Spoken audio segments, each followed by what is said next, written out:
Good evening, everyone. Welcome to another edition of the Horse Guy Mike podcast. I'm Horse Guy Mike, your host. Joining me tonight are my good friends, Johnny the Wire Perko, his brother, Andrew White Wine Weather Perko as well. How's it going, gentlemen? How are you? Doing great, doing great. All right, today we're getting together. We're going to talk about the Florida Derby. This is our home race. We've been going to this race for years. It's pretty much how we got into horse racing. And after we get done discussing that, we're going to talk a little bit about some of the undercard races and go through our picks and analysis there. So John and I will be at the Florida Derby this year. Andrew won't be joining us.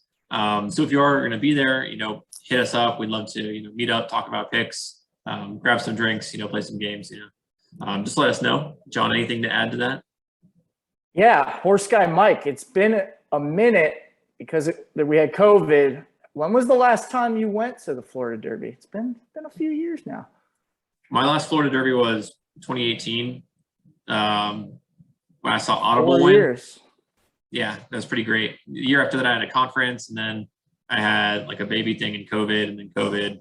So yeah, it's been a while. Happy to get back to the track. Yeah, I remember me and Andrew went the year after 2019. So 3 years for us. That's when we saw that great champion, the clean hero, Maximum Security, win the Florida Derby. My favorite horse of all time. That was a lot of fun. And then the FBI busted the trainer a year later. That's great stuff. So let's hope that and neither of us bet on him, by the way, back then, because he was like this long shot of the horse. I wanted to. He had a big, nice butt. You could tell he was stacked. He had a good speed fix, but didn't race anything significant prior, so we held off, but we should have went with our gut. Yeah, I remember he was undefeated, but it was like he was in a claiming race. It was a 16K claiming race to start his career, and then he was in a couple of laps. And I think he won the Swale, I want to say, was his like stakes win, and that's like a sprint race. So it's like, this horse is probably just a sprinter. This might be a good stakes point. Experience. This might be a little foreshadowing. Is there a horse that could win it this year that's kind of like Maximum Security? Maybe. Maybe. Well, I'm looking at Maximum Security right. Yeah, look it up. I want to see what his race was before the Florida Derby, because it was an allowance. He had a maiden, an allowance, and then he went straight to the Florida Derby. Yeah. See, so like even going into it, it's like, okay, he's an allowance horse, maybe he's good, and then he just goes wire to wire, wins the thing, goes wire to wire in the Kentucky Derby. Just All right. And the FBI was watching the whole time. How about that? All right, so nice segue there. Let's dive in. Let's talk a little bit about the Florida Derby. So Florida Derby field of, how many we got? 11? 10? 11? Yeah, 11. Field of 11. Morning favoritism on Simplification. Simplification coming out of the number 3 post. John, I know you have a lot to say about Simplification. What do you got there? Yeah, I mean, well, you and I both bet on him in the Fountain of Youth because we loved what he did in the Holy Bull, where he had a ton of trouble and he had to weave through traffic and then came way wide. Now, he lost the Holy Bull to White Barbaro by like 4 lengths, but we really liked the fact that he kept fighting and he finished strongly. He comes back in the Fountain of Youth, gets a better trip, not a great trip, but a better one. And he's able to go even wider, 6 wide around the Fountain of Youth field and still finishes strong, wins by like 3 lengths. It looks like he's that type of horse that, you watch him visually, you're like, oh, damn, that guy can run. And he never stops running. So, and it looks like he's getting better each and every race. So I like him a lot in here. I like him a lot. I like him coming back. I think he's the deserving favorite based on his progression that he's shown over the last few months. Yeah, absolutely. And you're right. I bet on Simplification in the Fountain of Youth for the same reasons. He showed a lot of potential in that Holly Bowl. White Barbaro pretty much just ran that field off their feet that day. Simplification ran huge. I think I texted you like middle of the race that, oh man, we're screwed, because he had to check up. He was caught in traffic, had to check up. Yeah. I thought we were cooked. But then he makes that big mover on the turn to go. I think he went 5 wide and powered home. It was very, very visually impressive. So yeah, Simplification. I was kind of surprised to see him as the favorite here. I know you said he's a justifiable favorite. there's a couple other horses in here that might deserve favoritism as well. Andrew, did you have any thoughts on simplification? I might kind of go against you guys on that. I don't think the field was as strong in the last race he just won as compared to the White Barrio race. Okay. So I look at that saying, okay, he won the race, but who did he win it against? And it doesn't really get me going. So I kind of like that he's the favorite, and we'll take money off of some of these other horses. Okay. Okay. Foreshadowing that you're already fading the favorite. All right. Yeah. Maybe. So there's he's definitely top 4 in this race for sure. Yeah. So there's definitely a top 4 here that everyone agrees on. There's 4 horses that kind of stand head and shoulders above the rest. Right. We talked about simplification. Andrew, who's the one that you're kind of leaning towards out of those other remaining 3? Yeah, I've been doing some foreshadowing how I like the maximum security angle of a horse that puts up good numbers, but maybe hasn't ran against quality competition. But you could tell the talent's there. And to me, that's the 6 horse Charge It. Mm-hmm. Posted up some nice speed figures this last race, won by 8.5 lengths. Wasn't made in a $60,000 race, but it's been firing some bullet workouts. Pletcher horse, Luis Saez on the saddle. There's a lot to like. Yeah. I mean, absolutely. Everyone's kind of been waiting for Charge It to come back. He won an allowance race in the middle of February. Skipped the Fountain of Youth, skipped the Tampa Derby, and is pointing gear towards the Florida Derby. That's kind of a big sign for Pletcher. Pletcher knows what he's doing. Yeah, so it's a big vote of confidence for Pletcher there. John, what are your thoughts? You guys like Charge It, but I don't like Charge It. Mike, he did not win an allowance. He won his first maiden race. That's right. It was a maiden. So that's very different, because when you win a maiden, you're running against, Andrew, you talk about beating a bad field. I mean, you don't know, all of those horses he beat might be bums, right? They might be trash. So at least an allowance race is other horses that have already won a race in their life, so they know how to win. And then in Charge It has never seen that yet. He's ran 2 maiden races. He won the second one, and now he's going right into a grade 1 race where I completely disagree with you. I think that in his maiden, he got out to such an easy lead that no one really challenged him. No other horse even ran up within a length of him. I think he was like a length in front, and it was a really slow pace, and he kicked home and he crushed him because he's a Todd Pletcher horse. He's expensive horse. They think a lot of him, but to me, man, if you're betting on him, you're just betting on pure potential that Todd has the best athlete, and he has a lot of good horses around him that know how to win, and he's just going to be so much better than them, that he's going to go off and do the same thing. I just don't see it personally. I'm actually just going to fade him completely off of my bets. He might finish underneath. Don't get me wrong. He might get out there but then, when you got other horses running at you, man, he might be doing one of these. We're all, why aren't you guys going away? And then, and he gets swallowed up down the lane. I think that's what's going to happen to Charge It. So pick 6, pick 5, not for me. Yeah, I'm gonna have to agree with John. I've been waiting for Charge It. I've been one of those people who's been waiting for Charge It to come back. 2-on-1. But these waters are too deep. I think Todd's had a lot of superstar horses this year. Emmanuel, Charge It, all these ones that they're not doing it. You mean superstar as in quotes, superstar. It's like these horses that everyone's waiting for them to take that huge leap forward, and it's just not happening. I think Charge It will be good. He's out of Tap It. Maybe there's a chance he runs in the Peter Pan and then the Belmont. So maybe he points towards that and just using this as kind of a chance to prep for it. Maybe. I'm not going to take a chance here. I think you're absolutely right. Not going to play him on top to win. He boasted a 93 buyer, which at the time in early February was really impressive for a maiden. But he hasn't followed it up. All these other horses are progressing. They're getting better, or they're showing, the right style. And I think Charge It, if he wins, I won't be super surprised. I'll say what, you beat me. Congrats to everyone who chose him. I do think he's going to be the wise guy horse. I'm surprised because I agree with that. In the last Derby Futures poll, he was second out of these fields. I think he was 17 to 1 compared to Simplification, who was 19-1, and White Barbaro, who was 22-1. So even in like the current Vegas future polls, he's ridiculously low, lower than these other horses here for some reason. So well, it's because of Todd Pletcher. That's what it is. I think that's what Andrew probably saw too. He's like, oh, Pletcher's got a horse in here. This horse has great speed numbers. I think it has the natural talent. It just hasn't raced anybody. And I don't think these other resumes are that impressive to me if I'm looking at them. So it's like still early in these horses' careers. This is the race that it's going to take off. All right. So let's talk about.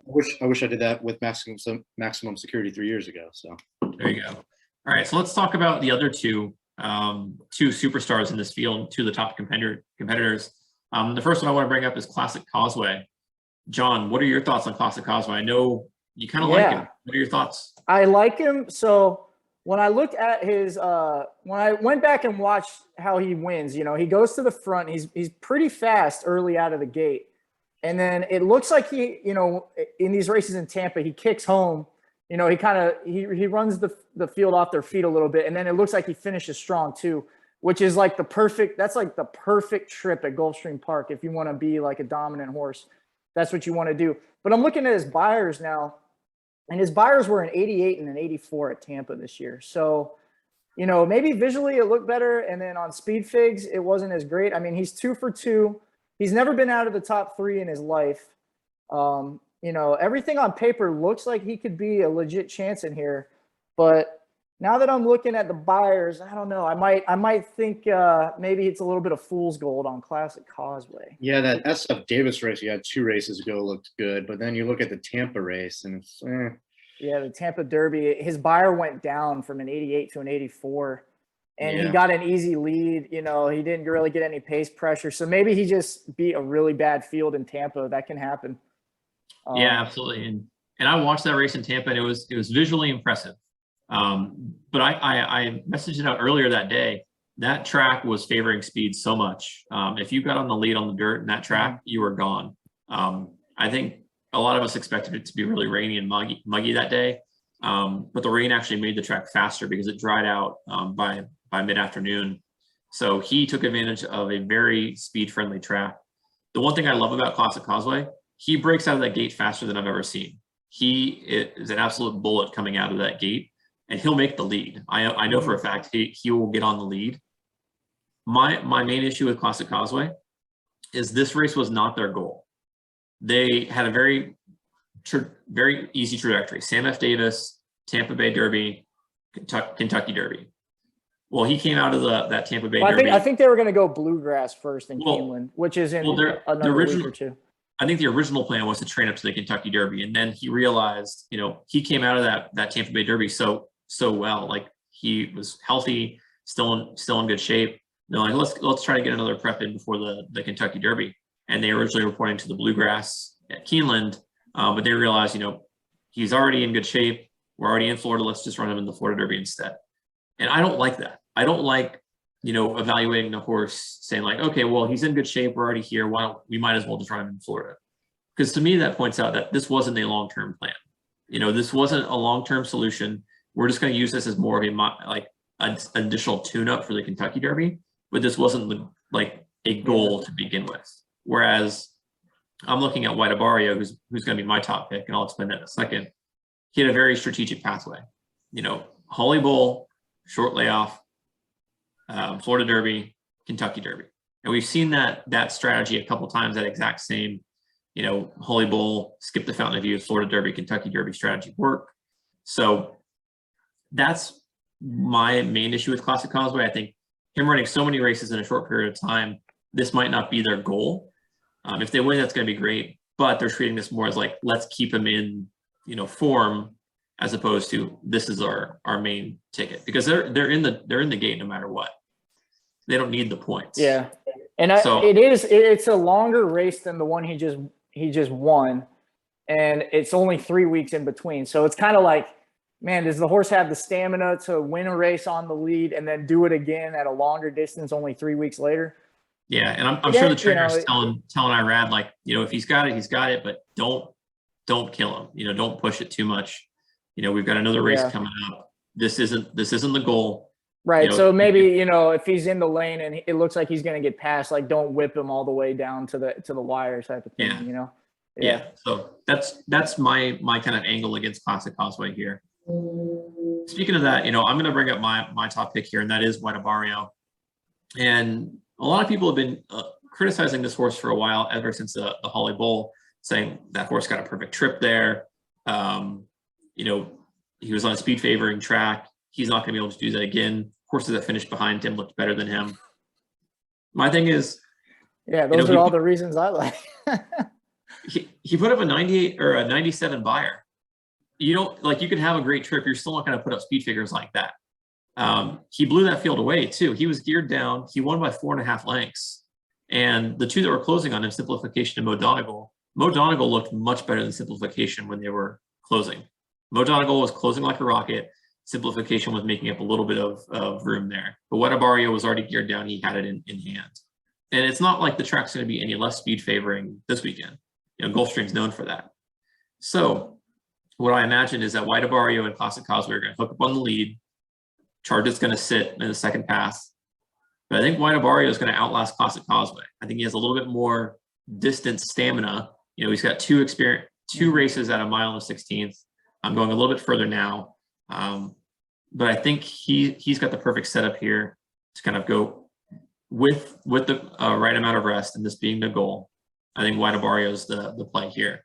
And I was hoping he wouldn't have good odds. He was, out of the four that I mentioned, the lowest in the future pools. He was 22-1. In Vegas, he's lower than that. But he just fired a huge bullet workout this week. Went 34 seconds for 3 furlongs. And I think a lot of people were really impressed by that. And I think that's going to have a big impact on his odds. Yeah, I mean, I do agree with you on the distance. His grandfather's Tappet, so that always helps, right? And when he came back as a 3-year-old, that Holy Bull, he went from an 80 buyer to a 97. So that tells you he progressed from 2 to 3. I do think, I do think there's no way he's going to be up there with Classic Causeway. Like, I think Classic Causeway is going to be on the lead. But maybe White Barrio is sitting there in second, or maybe he's in third next to Charge It. Charge It might pop out of the gate too and get that second position. So, I mean, it's not going to be an easy race for White Barrio, but I definitely think you have to play him in any kind of wagers on top, because he definitely can get the same trip that he did in the Holy Bull and kick home and just, run it back, essentially, for lack of a better term. Just, all right, White Barrio first, maybe Simplification flies up and gets second, and it's just a repeat of the Holy Bull. Yeah, Andrew's back. Hey, what do you think of man, we're talking White Barrio. What are your thoughts on him? I like White Barrio. I like him. First podcast of the Derby season. Of course, my internet goes out. Happens every time. I like a White Barrio. Sappy horse. Gaff in Gulfstream. You gotta like it. Won the Holy Bull in a good race over Simplification, which is decent horse. Not my favorite horse. But yeah, high trainer percentage. I think, like Mike is saying, it's building its way up for this race. I do like White Barrio. It's definitely going to be. I'm definitely going to play it. Yeah, like exacta boxes, trifecta boxes. You got to have them. Got to have them. So talking about that, I think everyone's going to kind of box those top 4 horses. Do either of you have one of the remaining horses that you like a little bit as a price to include in some of your trifecta or superfecta boxes? Oh yeah, my guy Papa Cap. Okay, yeah, that was the. I've been talking about him for like 8 months now. The X Factor. Yeah, he's so Gunrunner is my favorite horse of all time, and so this is Gunrunner's first year of having Kentucky Derby hopefuls. And Papa Cap by Gunrunner, born in Florida. I like that angle. We're all Florida boys. He's a Florida boy. He's returning home to the promised land where he broke his maiden his first race last May. He won at Gulfstream Park. And for whatever reason, Mark Casse had him in New Orleans for the early part of 2022. And he was running behind Epicenter, who is now the #1 Kentucky Derby favorite after his last Louisiana Derby win. So Papa Cap, he's back in Florida. Mark Cassie's been training him in Ocala. He's been firing bullet workouts. And really, he's only had one real bad race in his life. That last one, the Risen Star. So, we'll see. Maybe is he going backward? I don't know. Or maybe did he just he had a lot of races in his career. Maybe he just needed some time off. Because he did get second last year in the Breeders' Cup Juvenile, which is what Hot Rod Charlie did. And we all know Hot Rod Charlie is a very good horse. So I think Papa Cap, there's some talent there. And, he got a nice post position. He's in the 5-hole. If he could get nice and clean trip, maybe he can grind up there for like second or third, maybe even win the whole thing. But I'll definitely have some Papa Cap on he's my 10-1 horse to get in there and mix it up. Nice. Okay. I'm going to go with O Captain. He got third in the Fountain of Youth. I want to throw him in there for some mix-up, mainly because he's got Joel Rosario on there. And most of these other horses have kind of lesser-known jockeys. So seeing Joel Rosario on O Captain at, I think it's like 30-1. Oh, yeah, he's way 20-1. Big odds. Yeah. I mean, he got third in that Fountain of Youth because two of the horses got taken out with a foul. Oh, but yeah. That was scary. It was very scary. But I think if everyone's tired, he's making a run at the end. He kind of keeps himself free of traffic. I can see him powering down the lane to get up for third or fourth. So that's Rosario's style. I think he's got a shot. Since you two are going to be there, we need you to do some field reporting and let me know which of those top 4 has a nice big old butt. And I'll be on it. That's John's area of expertise there. Yeah. I remember seeing Maximum Security. I was like, it's a thick horse. You might do some Got to have damage that in big it. engine, man. That's what drives the ship. Yeah, so if one of them pops off on you, just be like, okay, Andrew, he's looking good. All All right, we'll do. I will say, simplification from what I've seen on film looks really good. Okay. I think Charge It looks good. White Barrio does not, right? White Barrio looks like a little. Is it a gray horse? Run. Yeah, he's gray. Oh, I can just tell you. I know, I've never it's seen the horse in my life. Yeah. You don't want to bet on a gray horse. I hate doing it. All right. So, John, you're on simplification for your top pick? Yes, he's going to be my top pick. I thought it might be Classic Causeway, but I see the buyers. I'm sticking with simplification. He's run good races out of tough trips. So if he gets a clean trip, he might just blow him away. All right. And Andrew, you're on Charge It. I'm on White Barrio. There you go. Those are our picks for the Florida Derby presented by Curlin. We'll be there Saturday. We'll be in the Carousel Club for most of the afternoon, and then we'll be at the finish line for this race. So we're back, baby. Can't wait. That's our Florida Derby analysis and picks. Now we're going to talk a little bit about some of the undercard races. What we're going to do is talk about some vulnerable favorites, some lock it in easy locks, and some live long shots. Vulnerable favorites, heavy favorites. We love live long shots. John, who do you got for any of those? What do you want to start with? Okay, so I don't want to say Kathleen O is a vulnerable favorite because I think Kathleen O might be the best horse of the whole day. The way she's been running, she's 3 for 3. John, give us a race number on this for the casual fan out there. I don't even know. It's race number 12. It's the help me out. Florida Oaks, Gulfstream Park Oaks. Gulfstream Park Oaks. It's basically winners going to the Kentucky Oaks. Kathleen O probably going to win. She's 4 to 5 on the money line. I just want to bring up I think is it Mike, the 2 horse Katish? Yeah, that's the 2. 3. That's the 2 Katish. So that's the only horse I could see potentially stealing the race because Katish just I believe she broke her maiden on the Tapeta, but she did it in a completely different style. She got to the lead and went all the way around the track. The same distance, mile and a 16th, and she extended her lead at every point. So she was like faster.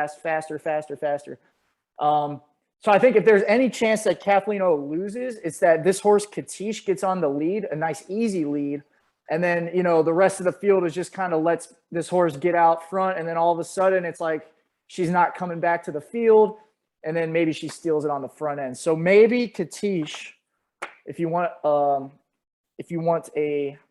to just slam Kathleen O and all those tickets out of the way. Maybe. Yeah, I mean that's a tough one. I mean, Kathleen O is my lock of locks. Oh, Yeah. That's a single on every single thing I've ever seen in my life. It's a 7-horse field, and she's 4 to 5. And these other horses are bums. I'm not gonna. I mean, Yeah. I see what you're saying. Like every other horse in this race is like an off the pace or like a deep closer. Exactly. Yeah. So Katish could just walk the dog.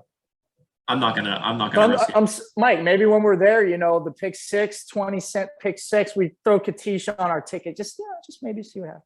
Let's just double up the price of our ticket then. Yeah. Because she was going to be an easy single. All right.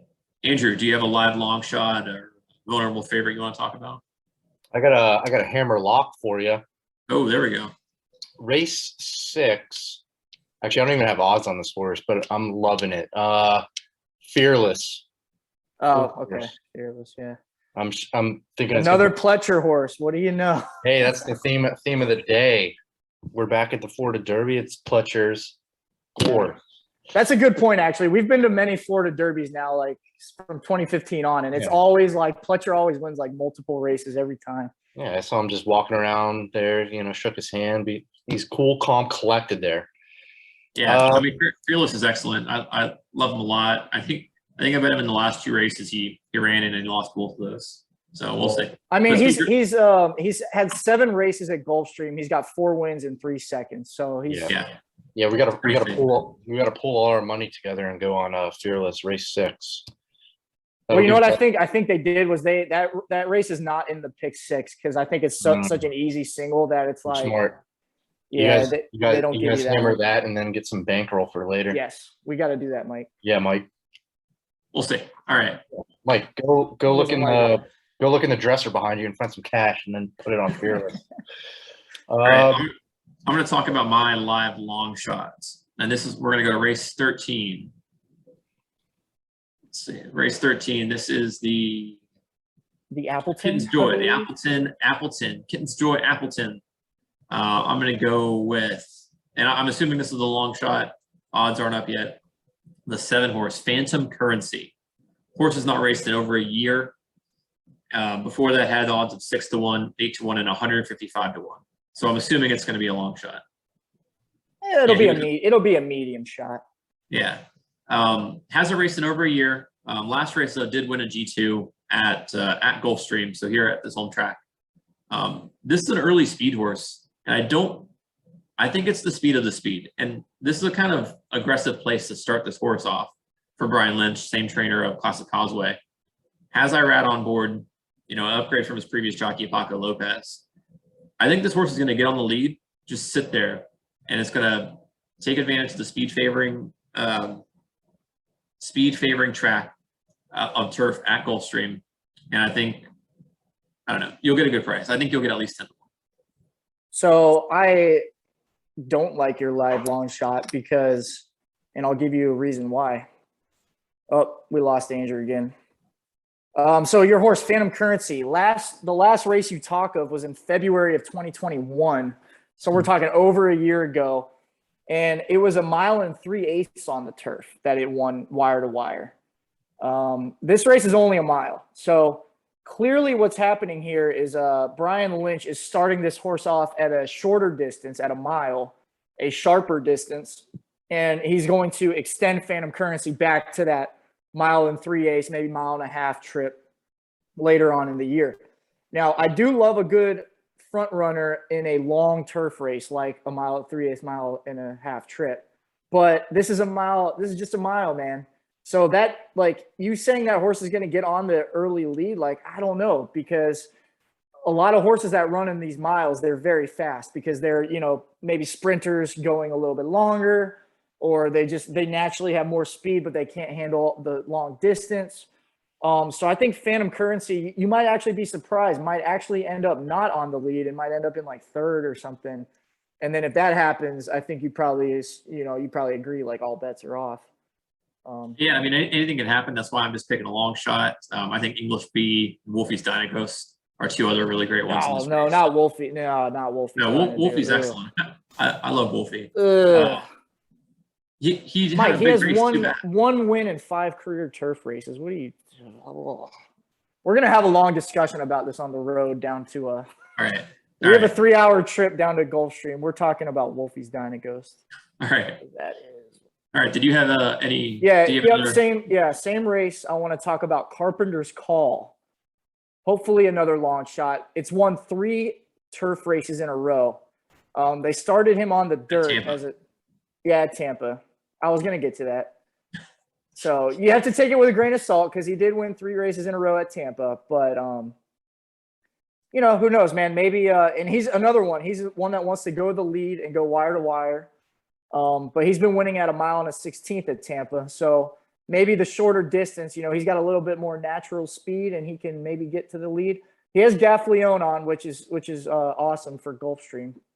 You know, we love Gaff Leone here. Big Gaff Leone podcast. Can we say that? Is it officially a Gaff Leone podcast? Why not? Gaff on turf. It's Gaff on like turf, our favorite angle. We love that angle. Yeah. So, I mean, we'll play both. We'll play Fam Currency and Carpenter's Call. We'll play them both. I mean, I think we'll go 4 or 5 deep in this leg. So that way we're sitting pretty before the last leg. There's Andrew. He's back. He's in and out. 3rd time's the charm, baby. What do you have any picks on race 13, the Appleton before the Florida Derby? The one I put down was Mike's horse, Phantom Menace.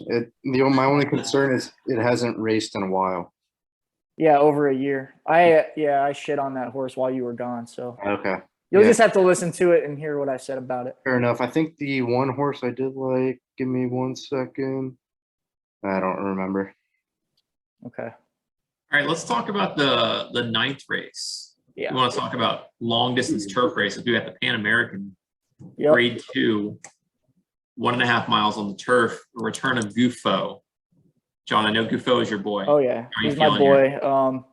I remember betting on Goofo when he started his career at Gulfstream Park in 2020 during the pandemic. Because remember there was nothing else going on except horse racing in like April, May. I remember Fauner Park. Yeah, Fauner Park, those days. So those were the days Goofo was starting his career. And he, if you look at his PPs, he's 3 for 3 at Gulfstream because he started his career here at Gulfstream Park. And he ended up becoming a very good horse, a grade 1 winner. Is it multiple? Yeah, multiple grade 1 winner. Even in the races he didn't win as a grade 1, he would finish by a nose or a neck.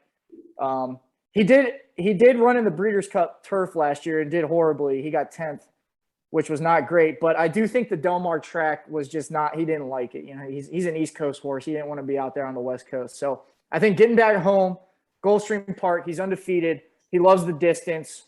I think Goofo, he's a true multiple grade 1 winner. He's going to blow this field away. I think it's actually ridiculous that he's 9-5, and not even the favorite. I think he should be 1-1, if that, maybe even lower. I think the layoff's really, really harming him here. He hasn't raced since November. It's kind of not that bad. I mean, it's not. I know it's not that bad, and I definitely want Goofo to win. I'll be cheering for him. I do think, a horse like Temple, who has had 2 races at Gulfstream since then, got 2nd and then got 1st in his 2 races here at Gulfstream. I think Temple provides some value if you're looking to beat Goofo, especially over the favorite over here, Abon, who lost pretty bad to Temple last time and barely beat him the time before that. The thing I love about Temple, if you read from the bottom up, you see how much better he's getting. In that race 2 back at Gulfstream, he started out, he was in 11th place, 11th, 9th, 4th, 2nd. So he was making progression throughout the race. In his last race, he was 4th, 3rd, 2nd, 1st. So he sat a little bit closer to the pace, even though it was a little bit faster, and he was able to power home.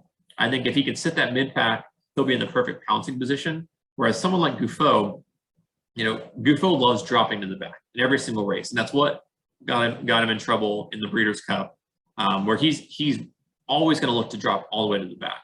And I think a horse like Temple, who, is a little bit of a closer, but isn't dropping all the way to the back, might might get the jump on him. Yeah, I mean, that could definitely happen. It's one of those races. There's only 7 horses. I'm just going to make a stand and be like, Goufo is a grade 1 winner. I don't think Temple's won a grade 1. He won a grade 2, so he's close. I think this is a grade 2 race. So it's within his wheelhouse to definitely win the race. But I think just for my ticket, I think my pick 6, I'm thinking pick 6, I'm just going to single Goufo. And if I lose, then I play the pick 5. All right. Solid strategy. All right, Andrew, any other horses or races you want to mention? Well, I'll piggyback on your guys's. You guys make good points. I wrote down Goofo is definitely in the class of that race, and I don't like the favorite Abon. I like Temple, like what Mike's saying. It's been racing well. It was 5 wide and lost to Abon that one race, but throw that out. What you guys are telling me right now is my favorite thing to do. Exact a box, hammer it, big time, Goofo and Temple. I love that. I love it. We're Yeah. gonna do that. Yep. You hear Double that, play. Mike? We're gonna be there. We're gonna do it. We're gonna get big cash going into the last Yeah, 5 that's races. the bet. I think that's the bet. I think that's my favorite bet of the day, actually, Yeah. now that I'm hearing both Yeah, sides. no, you know why? Because Abon is a total front runner. Like if he doesn't get Mm. to the lead, he's not winning. And I think there's other horses in there that are like early speed.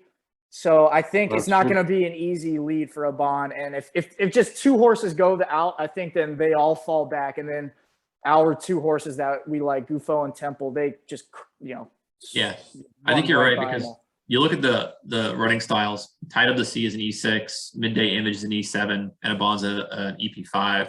I think the 3 of them are going to lock up front. Yeah. I think you might get a quick pace, and especially for a long race like this, 1.5 miles. Yep. Three horses, especially cheap speed, they're going to tire out. It's going to set up perfect for a mid pack or a deep closer. Yeah, man, we should, Okay. we should hammer that. Yeah. Yes. And I guess Yes, Yes. that's a good thing about That's Goofo, why too, that's is why that- we're all here together. The good thing about Goofo is there are only 7 horses in this race, so he can't drop 10 or 11 back. No. You know, Yeah. worst case, he's only set. Yeah, he's- there's no traffic in front of him. It's going to Yeah. be good. It's Yeah, going to be all Temple's not good. going to be 5 wide trying to get around all these horses. Yeah, he'll be like 3 wide. Yeah. Yeah. Ooh, yeah, I'm We'll be loving ready to that. go. All right, perfect. All right, I think that's all the big races. Any other races you guys want to talk about? Arkansas Derby is the same day. I didn't really look at it, but I do hope the Philly Secret Oath goes out and wins that. And then we get a Philly in the Kentucky Derby. That'd be a lot of fun. Yeah, I mean, it would be fun. I think she'll probably win. There's one other horse in that race that I really love. There's 2 other horses in that race that are going to pose a threat to her. That's Cyberknife from Brad Cox and We the People. We the People I love. We talk about, maximum security style. We the People is undefeated. He's won 2 races, has good numbers, is going into this as kind of his one and only shot at the Derby. He's progressing at the right time. And unlike Charge It, he hasn't lost yet. And he's beaten Allowance Company, posted big buyer figures there. I think We the People is going to put a lot of pressure on Secret Oath. But I mean, I'd love to see Secret Oath win. I'd also rather see her in the Oaks though, because I think the Oaks is going to be kind of amazing if we get Secret Oath, Echo Zulu, and Kathleen O all firing at the same time. Kathleen O. Because at that point, you'd have three undefeated fillies all coming off of huge prep wins. Yeah, I just think the whole Derby weekend is going to be great with no Bob Baffert. And we get the final No four. Bob Baffert. And we get the final 4 this Saturday. Oh, do we want to do our quick Final 4 picks? Who you guys got? I got from right now, I've had Kansas in my final the entire time, so I'll stick with Kansas. And I'm thinking Coach K is going to win it all. I'm going to go with Nova and UNC. Actually, I think That UNC ain't can win. happening. I think Duke, Duke, Kansas is 100% going to be the game. The thing is Kansas going to win? Is K going to go out on top, or is he just going to go out on second? I think Kansas might take it all. Everyone slept on Kansas. I think Kansas struggled a lot with Miami. They were kind of exposed in the first half, and then they blew them away. Still won. What I love about UNC is they've just dominated every game. The UCLA game was close, but they dominated St. Peter's. They dominated all the other teams they played. Mike, it's like horse racing. You got to throw that game out. Every game's a new game. What is that? Come on. Well, I'll tell you right now, Coach K's whole freaking tournament has been about revenge, like avenging old losses. And UNC beat him in his last game at Cameron Indoor. Like, he's not losing to UNC in the tournament, too. Like, his last 2 L's are not going to be UNC, man. Put it that way. Do we have any trainers in the Florida Derby that's trying to avenge anything? Fletcher from all of his losses this year. Fletcher. All right, good. I'm rolling with them, baby. Safi Joseph's looking for his first Derby starter. I don't know if maybe not a Derby starter. I think he's had some in the past, but his first Derby winner. All right. Well, thank you guys for joining us. As I said, we'll be at the Florida Derby this weekend. If you're there, hit us up. We'll meet up. We'll share some tips and drinks. Otherwise, may the juleps be with you. Have a great night.